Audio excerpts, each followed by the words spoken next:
Let us get started. We wanted to give you a quick overview of the Global Climate Change Alliance, which is one of the programs that we manage with my team in DEVCO C2. It's been quite successful, so we are happy to share with you what is it all about, give you some concrete examples of how is it working on the ground, and then draw some lessons from the years we've been implementing it so far. If you don't mind, I'm gonna have to go to my notes a little bit.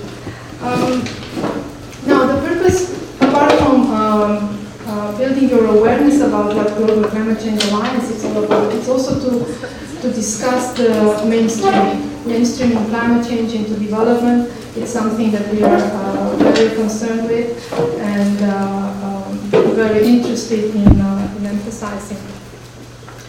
Climate change is not only an environmental program or an environmental focus of our area of work, but it's also a development issue. Countries need to integrate climate change into their development policies and need to find ways to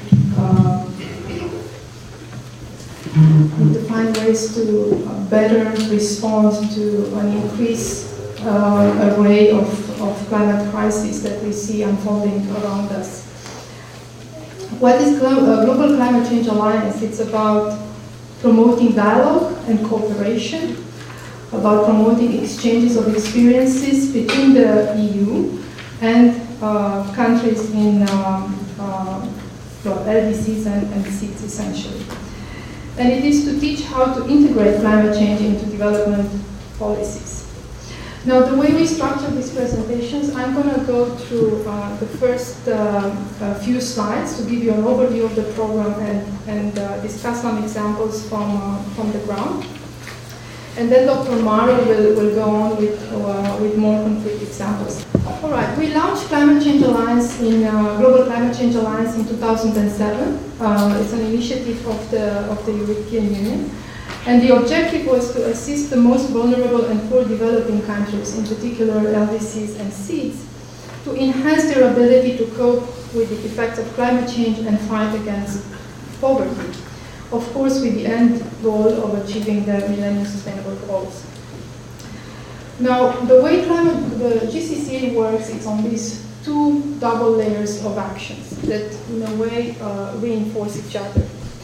On one hand, the GCCA fosters dialogue and exchange of experiences between the EU and developing countries.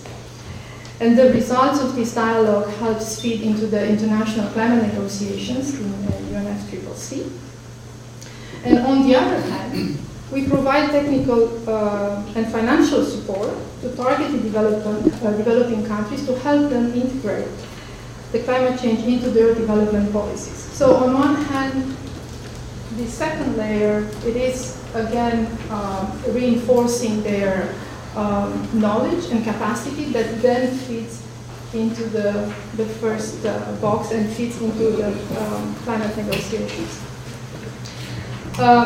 This double stream enables the promotion of transfer of knowledge, also from the field, into the global climate negotiations. The program started in 2007, but then launched in 2008 with 4 countries. And today, actually, by the end of 2012, we had about 45 programs in 35 countries in 8 regions. So it grew fantastically and generated a lot of experience. This is an initiative that brings together also the EU member states and the European Commission. The EU member states contribute financially to Global Climate Change Alliance through the Fast Start financing pledges that they made in Copenhagen. And so far we receive support from Sweden, from the Czech Republic, from Ireland, from Estonia, from Cyprus. And it is thanks to their support that we were also able to build what we have achieved on the ground. On the same vein, we work with development agencies of member states, with DANIDA, with AFD, with SIDA, with DFID, and many others that are involved as our partners on the ground through sometimes funding national programs and providing the co-financing, or also through joint interventions, joint programming, management, and financing. Now, where do we work? We work in the Caribbean. Just to give you an example, in Jamaica, we provide 4.5 million to support adaptation and disaster risk reduction, to coastal management, forest and natural resources management. This is a program that is implemented with UNDP. We work in Belize. In Africa, we work in Burkina Faso, in Mozambique, Asia, Bhutan, Nepal. But as I mentioned, there are now 35 countries and 45 programs that we work on. What do we do specifically? This diagram shows you the distribution of priority areas and sectors supported by both the national and regional interventions. So we provide technical support in 5 priority areas, which include, the first one is evidently mainstreaming climate change into poverty reduction and development efforts. We support systemic integration of climate change considerations into national development policy, into policy making, into budgeting, into implementation, monitoring, and essentially this first priority area is focusing on strengthening the institutional capacity of the country. Some examples of projects, and so far we have in each country just one program. Sometimes we do top-ups, but we don't have for the moment countries in which we address 2 or 3 of the priorities in the same time. The second priority, and this is not in the order of importance, it's adaptation. We have to improve knowledge about the effects of climate change and the design and implementation of appropriate adaptation actions, in particular in the water and agriculture sector, which are the most vulnerable. In this sense, the GCCA helps building on the national adaptation programs of action and other national plans. The third priority area is disaster risk reduction. And here, the GCCA seeks to help developing countries to prepare for climate-related crises. No shortage of those. We have programs in Benin, in Jamaica, in Samoa, in Vanuatu. The fourth priority area is reducing emission from deforestation and forest degradation, the red.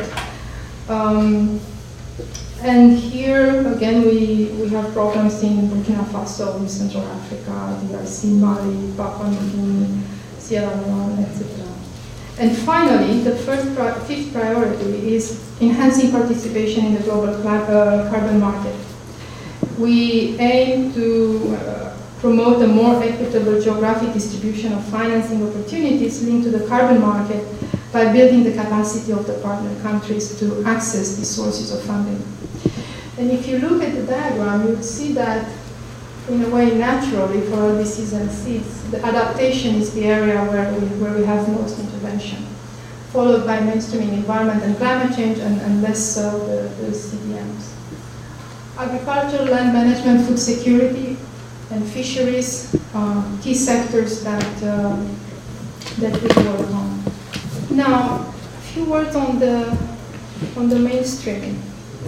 Because mainstreaming climate change into poverty reduction and development strategies, it is indeed one of the main priorities of the GCCA. We aim at systematic integration of climate change considerations into national development planning, from policy making to budgeting and implementation, as well as monitoring. So far, we have supported 22 countries and regional programs. And we have 4 new interventions in a way in pipeline in Sao Tome and Principe, Malawi, and Myanmar. Mainstreaming is most often combined with other GCCA priorities, in particular adaptation and disaster risk reduction. And in some countries, we also work on trying to integrate mainstreaming with the RED, and also to enhance participation in the global climate market.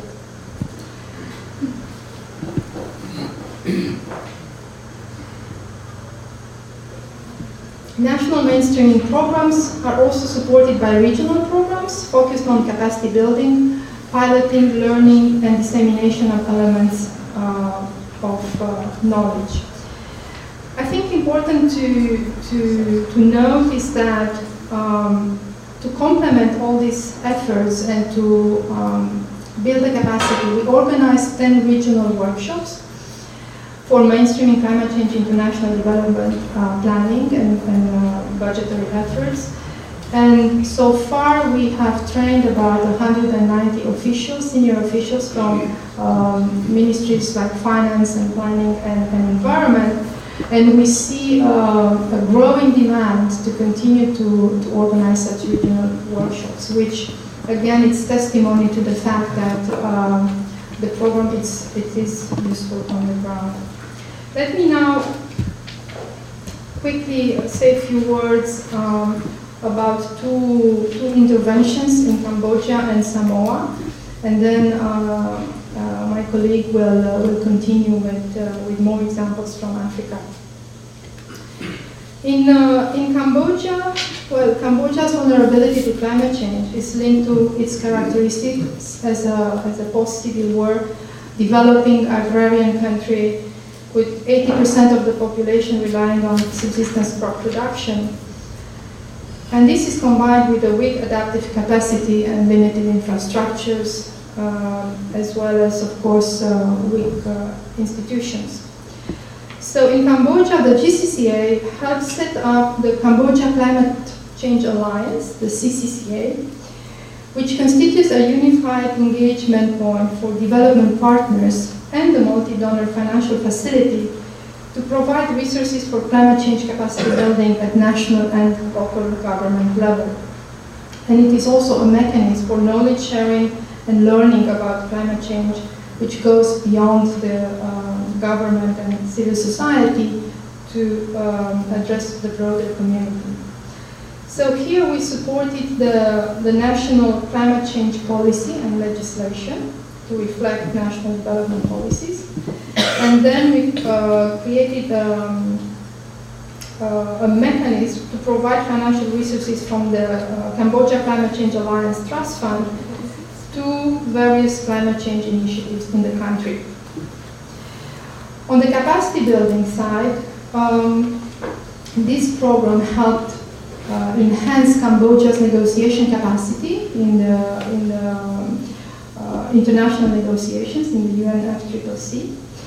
And we also provided multi-stakeholder climate change mainstreaming roadmaps, which constituted of guidelines and concepts prepared for progressive integration into sector activities. Now the outcomes, I mean, this was a program for about 8.35 million euro between 2009 and 2014. And so far the outcomes are adoption of a national climate change policy and legislation. We have established a nationally owned climate change financing mechanism and provided for these multi-stakeholder climate change information sharing and knowledge management platforms. In Samoa,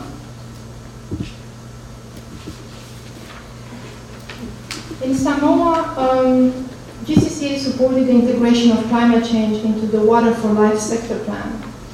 As you may know, approximately 75% of Samoa's population and infrastructure are located on low-lying coastal areas.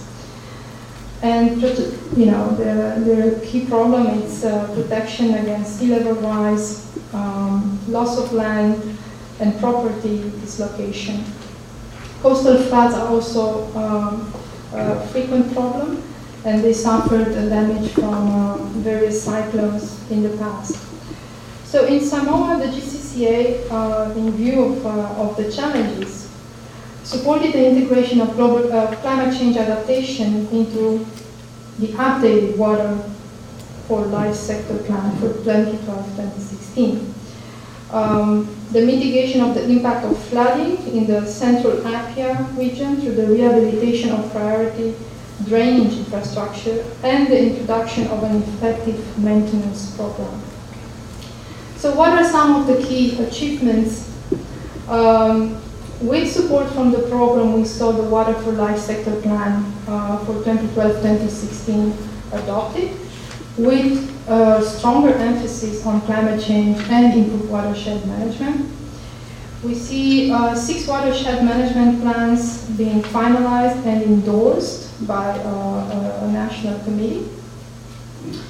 Ongoing watershed rehabilitation programs, they continue to focus on also on replanting, on rehabilitation programs involving community participation as well. Routine maintenance and rehabilitation of the urban drainage network is also ongoing. And then there have been a number of research papers that have been published under the water sector and sanitation. I will stop here with this because Dr. Maro will provide you with more complete examples. But just to say that, well, we have published a Global Climate Change Alliance brochure, and I think in the final slide in the presentation you'll find more information. But there is a wide variety of interventions at the country level, adapted to country circumstances. So, you know, we will just highlight a few, but there is a lot more information out there. Thank you. Thank you, Mrs. Palmer, for the overview on the GCCA. Good afternoon, ladies and gentlemen, and thank you for being here. So my name is Pendo, Dr. Pendo Maro from the ACP Secretariat. Sorry, I'm wearing speakers, I've got a sore toe. Okay, so I'll carry on from where Mrs. Palmer ended, and I'll give you a brief an overview of some examples of the work of the GCCA program, specifically focusing on the Intra-ACP part. So the Intra-ACP GCCA program is a part of the global GCCA program, focusing on the Africa, Caribbean, and Pacific countries, so the ACP countries. And we offer short-term technical assistance and training for anyone, government, private, or NGOs in these ACP countries. So the interventions are demand-driven, and you can apply to us, or you can speak to us later. And for information about who is eligible and eligibility criteria, please do ask me at the end of the presentation. So, mainstreaming in Western Africa. Well, the work of the GCCA in Western Africa on mainstreaming mainly involves 3 aspects. Data, mainstreaming itself into different policies, and strengthening the capacity. So we are working with partners in the region, ECOWAS, that's the economic center in Western Africa, and we're working also with the Technical Center of Excellence, SEALS. They're experts in drought and land use in the Sahel region. So what specifically are we doing there? In terms of data and improving information and data on climate change, we are strengthening the center called the Agreement Regional Center in order to be able to collect the relevant data for preparedness on climate change. So this is rainfall data, data on weather pattern changes, etc. And another thing that we're doing is we're revising national development strategies in these Western African states in order to make sure that we're integrating climate change aspects into these policy documents. And the third component is on capacity building. So here it's training decision makers in order to create a pool of experts who can take into account climate change aspects during preparations of their development and other policy and strategy documents. So some of the key achievements to date include publications and data collected by the Agreement Center. My colleagues here have more information if you'd like. We can send you that information on the achievements and publications.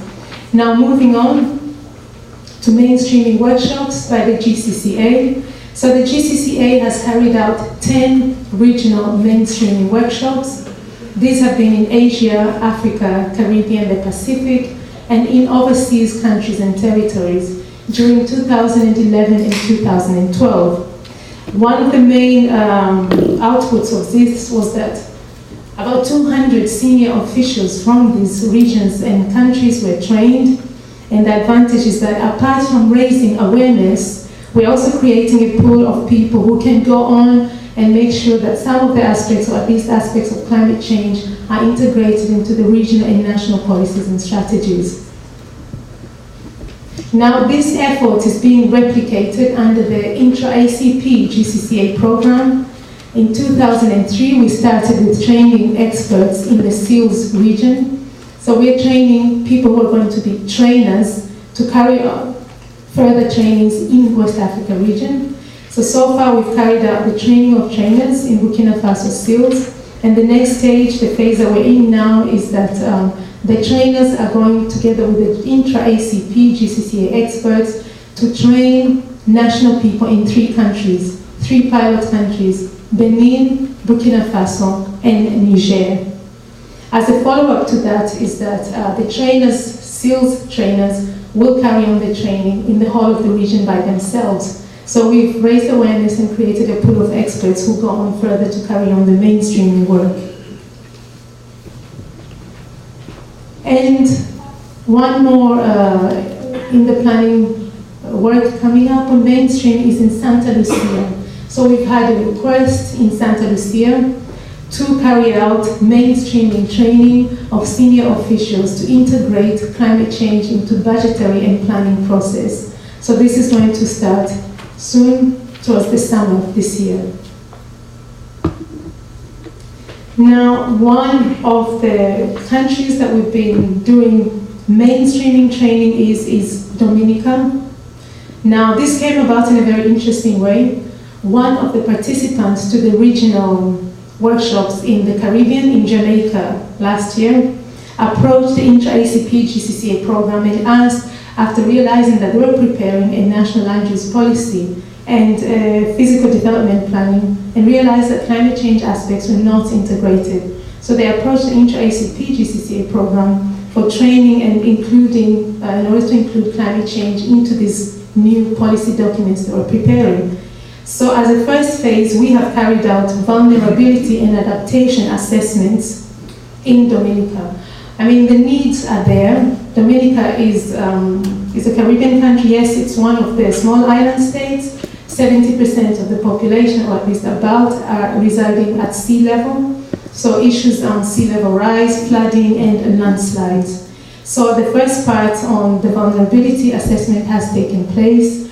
And there's going to be a follow-up intervention, or rather follow-up training on stakeholders to train actually a pool of people who would carry on making sure that in this national land use policy and the development planning policy, climate change issues are going to be integrated. So as a main outcome, not only do we have integration of climate change and adaptation, but we're going to have institutional capacity development, strengthening. We're going to make sure that watershed protection and management are included in these land use policies. And we're going to make sure that policy implementation strategies and legislative reform and the framework is in place to ensure that not only does the land use policy and physical planning policies and strategies work, but also climate change is adequately integrated into these policies. So as a follow-up to that, now I'm going to talk about some of the lessons learned from the work of the GCCA on mainstreaming. I mean, carrying out this work, like my colleague has stated before, in many different regions and countries, many lessons have been learned. But for this particular presentation, we'll talk about 5 lessons. Number 1, I mean, we've learned that climate change is not only an environment issue, but also a development issue. affecting development and the livelihoods of people. So the challenge has been, how do you position climate change as a development issue? And this is what the GCCA mainstreaming work has been looking at. And one of the ways is to try and motivate political action and also raise awareness of the importance of integrating climate change. Another one that we've realized that in much of this work, in many of these countries, there is an overlapping of mandates between different institutions, different ministries. There is a lack of political leverage. There is a lack of, in fact, institutional capacity to deal with climate change. So what the GCCA mainstreaming work has also been addressing is strengthening institutions, structures, and systems in these countries. And another lesson, the third lesson we have learned, is that complete implementation, or in order to make sure that climate change issues are integrated into development policies, we need to combine mainstreaming at the national and local levels. Not only this does it ensure that we have implementation at the different levels, but it also ensures that when you're looking at the local level, you take local level realities into consideration, which is not always the case when you're only focusing at the national level, or vice versa. Fourth lesson, we've learned that just integrating climate change into policy and into the development policies in different sectors is not enough. In order for it to be implemented, we need resources to be mobilized and to ensure that there is adequate finance and adequate priority and focus to ensure the implementation. So one of the things that we've also been doing is making sure that climate change aspects are integrated into the budgetary and monitoring systems at the national level from the onset. Fifth reason, it's always nice to go and train people from the central to the countries. However, one of the things that we're trying to do in these regions and countries is to create a pool of expertise at the regional and the national level. So the work can carry on and it can have a spillover effect and not always just carrying on the demand-driven type of technical assistance. So this is really creating capacity in these places. So these are some of the lessons that we have learned. Of course, we have more, but for now we'll stop there. If you have any questions, please do ask at the end of the presentation. Now, for more information, we have our website, www.gcca.eu. It's available in English and in French. For the French version, /FR. Now, we also have this capacity for development, or CAP for Dev forum, which is where you can seek advice from experts and peers. You can post information about what you're doing, your experiences. You can ask questions to peers and to experts on this forum. So I'd urge you to please do go to CAP for Dev and join up, or join us rather. And then, in addition to that, I'd just like to announce that DEVCO is organizing this global policy event in September, which will be promoting dialogue and exchange between practitioners and negotiators on climate change. And my colleagues from DEVCO would be able to say more about this. So please do ask if you'd like to hear more. Now, for technical assistance and training under the Intra-ACP GCCA program, please go to the GCCA website /Intra-ACP. And for the Global Support Facility is the main GCCA.eu webpage. With that, I would like to tell you, thank you very much for listening. For questions and answers, we're here with Madame Palmer and my other colleagues from DEVCO. Thank you.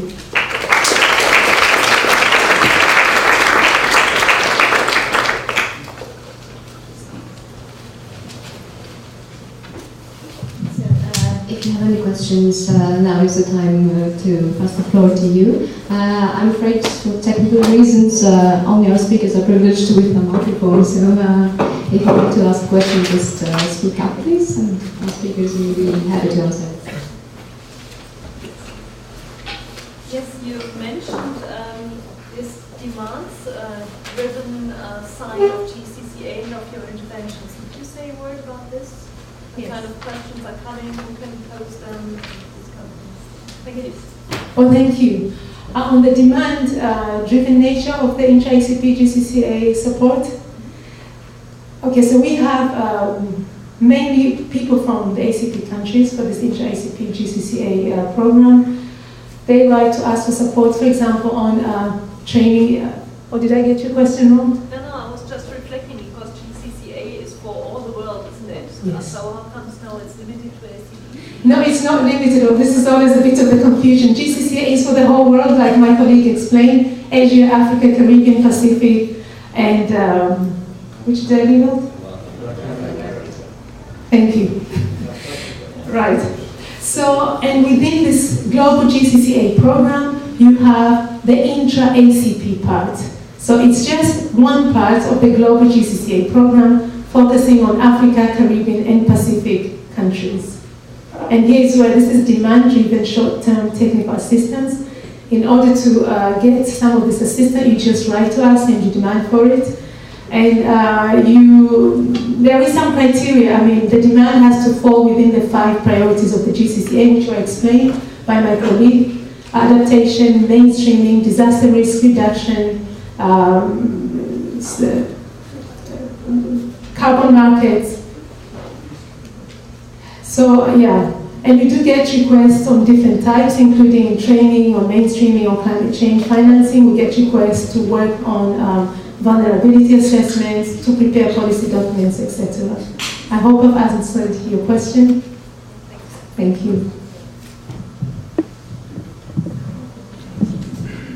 Chris Carroll at UCM. I was interested to know more about the relationship between this program and European overseas countries and territories. I know there have been some workshops run, I think, on mainstreaming, but perhaps you could tell us more about the work that's been done in that context. I will pass it on to Sophie de Koning, who is the program manager of the GCCA, and can provide you more detailed knowledge on that. Sophie. Thank you.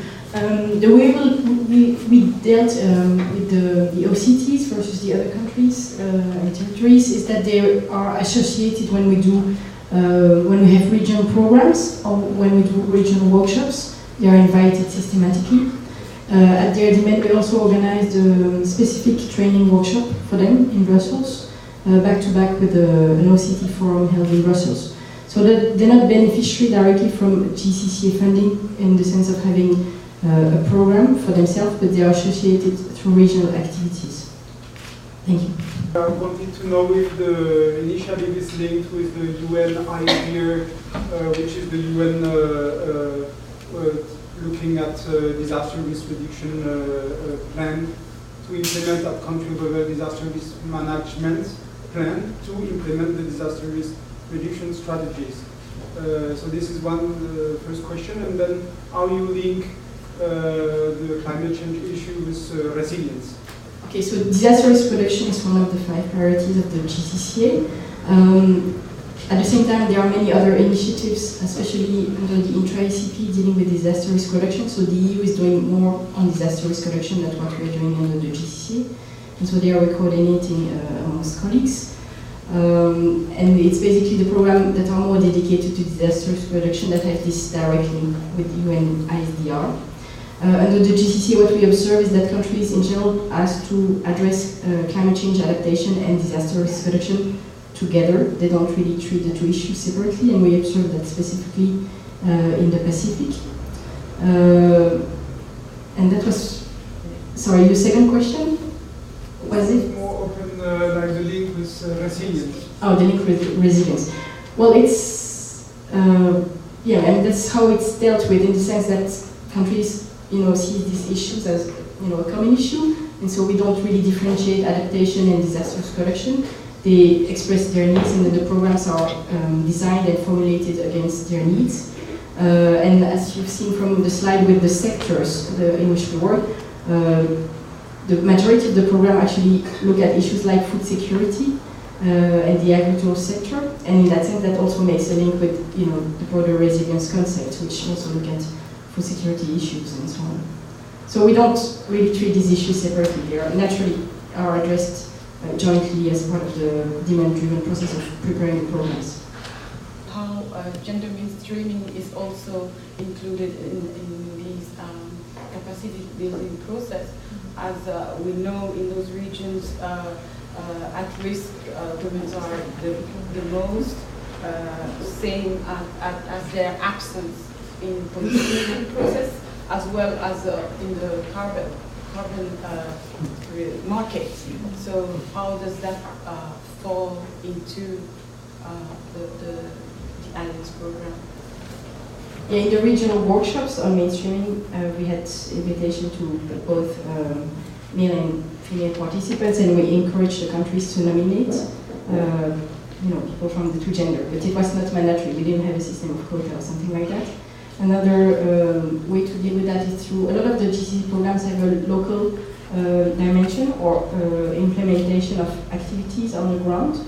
And a number of these are taking place through a call for proposals. And there, when we design the guidelines for call for proposals, that's something that our colleagues in delegations are looking at, so that the beneficiary, so that they target different vulnerable groups, including women and so on. And we have some examples, for example, in Tanzania, where we have a program dealing with the piloting of actions in 3 types of different ecosystems, and there I think women have a privileged role. It's just one example, and it's actually one program where we actually now adding some funding because it's been successful and we want to expand it.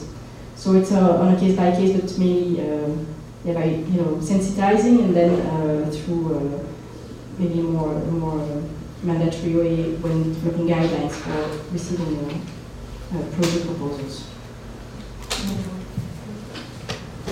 Thank you. Yes, indeed. And I think also in the Intra-ACP GCCA program, we're doing the same thing when we're selecting the people for, or during the selection of the people to take part in the training workshops. There's always inclusion of, to make sure obviously there is a gender balance. And one of the issues that people often bring up is obviously the lack of gender balance in many of these issues. If you look at development issues, women are central, and many times this is an issue that's missing. It's not there, so I agree with you. And these are some of the problems actually we're trying to address when we're doing climate change mainstreaming, because as you know, women are mostly affected by climate change impacts, especially in these countries in Africa, Caribbean and Pacific, in terms of food production, in terms of them having to take care of the household, and there not being enough or the hardships, they impact more on the women. So these issues are taken care of. However, it's not perhaps spelled out like it should be. Yes. The event organized by DEVCO on climate change in September. Can we know a bit more about that? So last year, in fact, in the fall, I think in September or October, we organized the first what was called Global Climate Change Alliance learning event, in which we brought together the beneficiaries of these various programs, and we had a very good turnout, about 300 people who were here in Brussels for 2 days to really engage one-on-one and share experiences and talk about their programs and the conditions in their countries. So based on that success, we will replicate, and this year again in September, as Ms. Maro announced, we will have another similar event. This time we call it the Global Policy Forum, because it's very close to the UNFCCC negotiations, so we want to drive some lessons for that particular event. It's planned for September, but I will not be able to give you the concrete dates right now because it's still logistical aspects, reserving the rooms and all that, but most likely the second half of September here in Brussels. My name is Wolfgang Hennes. I used to work on the initiative until 2 years ago when we were reorganized. It's nice to see that's going so well and that there's such a great interest. The question I have is that one of the original things, views, visions, expectations was convergence in the views on the climate change issue among EU and developing countries. And the convergence or vision that then should also be reflected in the negotiations. Initially, when there was the Copenhagen conference that was already supposed to settle the negotiation, there was some indication that, let's say, some countries, we felt Maldives at the time were a pilot country, but also Ethiopia, we felt that indeed that was clear. Now my question is, as negotiations were going on, is there a way, can we also see or follow that indeed we are getting in the views on the climate policy, we are getting closer between the EU and least developed countries most affected by the climate change, because they are also, it's the most urgent that problems are solved for them. So and there's also a way to follow this aspect. Thank you. One of the objectives of the GCCA when it was set up was by building the capacity in the LDCs and seeds to better participate in climate negotiations, also to form some sort of alliance of interest with the EU and our position in the climate negotiations. Evidently, we cannot link that directly, but we have seen that our views are converging. In many respects, indeed, these countries are the most vulnerable to climate change, so they would like to see ambitious decisions in the UNFCCC. It was, when was it at Oasis? Last year, indeed. Last year we saw the Oasis, the Alliance of Small Island Development States, for the first time breaking from the group of the G77 and aligning with the EU in the position. Now, of course, in GCCA we would like to take some credit for that position, and we think that it may be thanks to all the support and the networking and the knowledge sharing and building that we have provided through this program.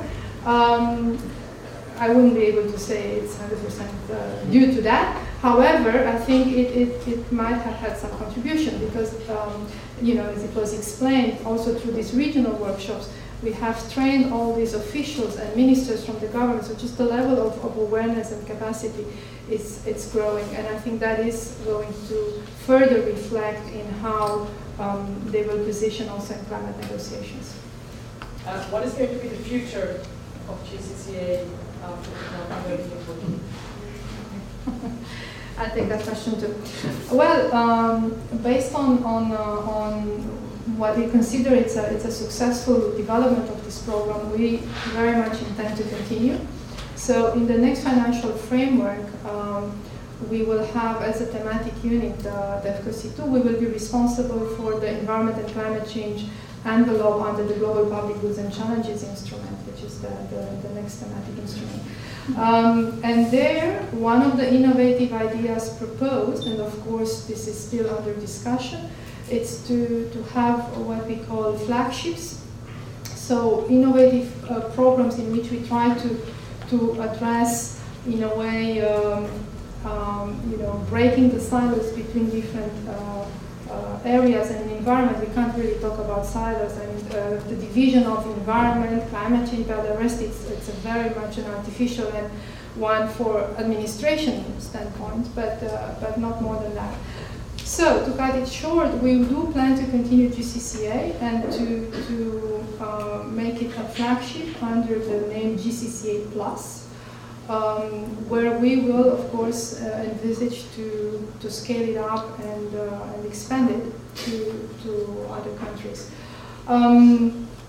But for the moment, we are still consulting with line DGs, with EIS, so we'll have to see what's the outcome of the discussion. But the proposal from our standpoint, from DEVCO, is to continue to build up this program. Just relating to the example for Samoa, where it talked about fixing drainage infrastructure and pipelines and that sort of thing. And I was thinking, well, they should be doing that anyway. Isn't that something you're sort of perhaps a danger of filling a gap where they should be, through their regular infrastructure programs, doing that sort of maintenance? And is there perhaps a danger that in that sort of setting a country might look to the program to do things that they should already be doing, rather than looking further ahead to the more concrete challenges that arise with global warming? Yes, you could see it like that. At the same time, what we know is that there is this strong continuum between development and adaptation. And so the border between what is good development and adaptation is not so clear. And so, and you could also deal with your infrastructure in a way that's not informed by climate information and that's not taking into account all what you should in terms of climate change. So that's part of the answer. Another part of the answer is that in this case we're also looking at changing the policy for the water sector, so that in the future it's being done more thoroughly and taken into account climate change properly. So in this case, again, often when we do policy work, there is also a demand to actually do some concrete measures, which I think is fair enough as a demand from countries. And there, indeed, you could think that it should happen anyway, but many things should happen anyway in terms of development. And like I said, the border with climate change is not always so clear. In this case, one aspect that's interesting also is that it's a budget support program. So the activities that you see there are actually done by the country, and there is no attribution really from the funding that we're providing to the Treasury for the water sector and what is being done. So the country is actually doing much more in terms of climate change than what we are ourselves contributing to through this budget support program. We're talking about an alliance. Do you already have examples where you integrate the existing African or Caribbean or Pacific or Latin American, Asian diaspora that we have here in Europe?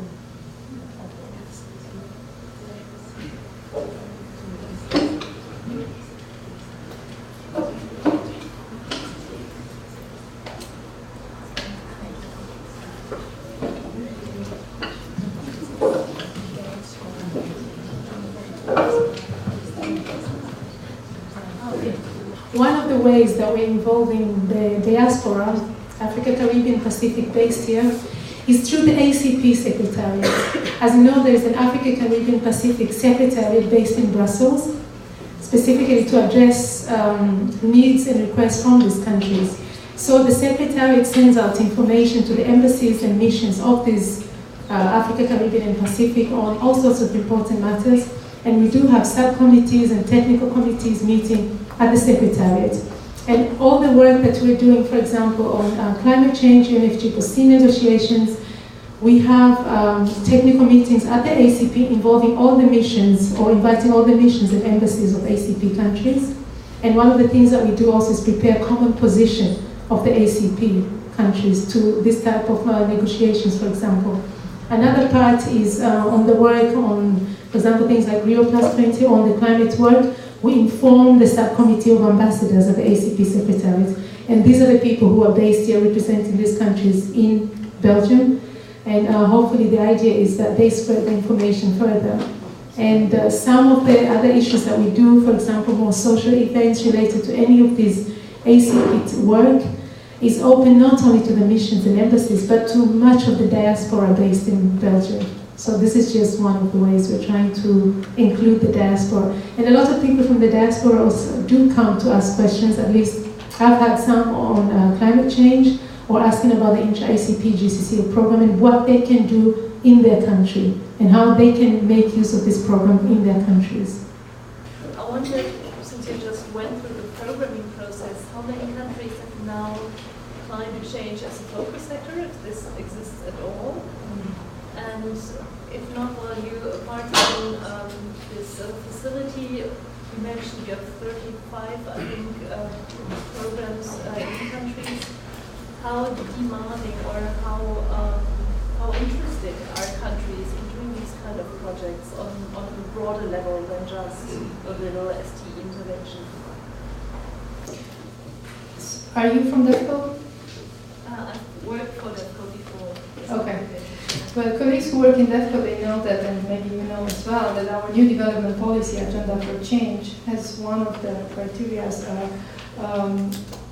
concentration of the focal sectors in the countries. The programming is still ongoing, so we are not finished. We are just, in a way, the first round of assessment. Climate change is not picked as a focal sector per se in too many countries, and that's for a simple, very competitive reason. Because when you have to decide between agriculture, infrastructure, education, health, and frankly, I don't think climate change should be picked as a sector, because climate change is something that has to be mainstreamed, as we discussed, in all sectors.